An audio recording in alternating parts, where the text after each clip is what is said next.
Major construction projects across the province were at a standstill today. 5,000 construction workers have gone on strike in a dispute over double-breasting.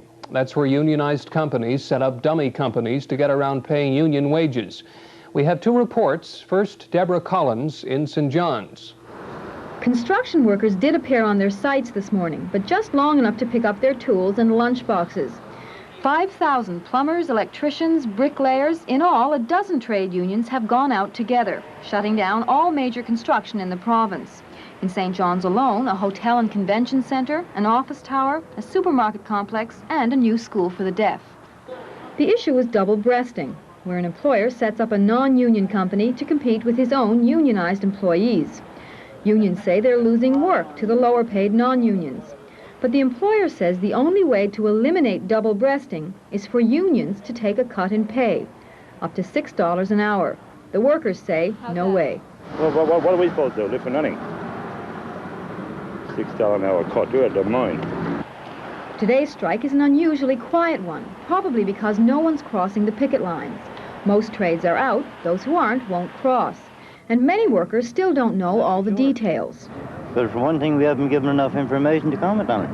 Union spokesman Randy Earle says agents for all 12 unions are now in the process of informing strikers around the province.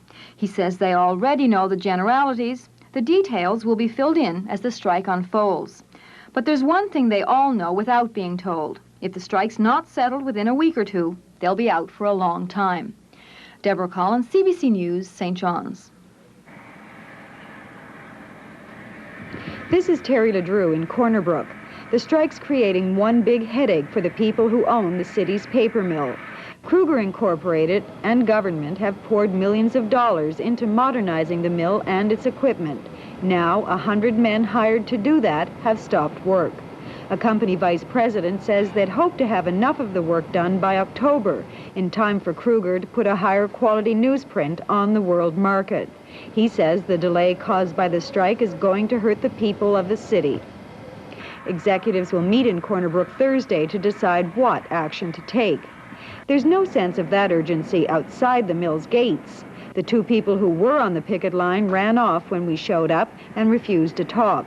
There are a couple of other pickets set up at smaller unionized businesses around town and one forlorn sign at the site of Grenfell College's new office space and temporary arts building.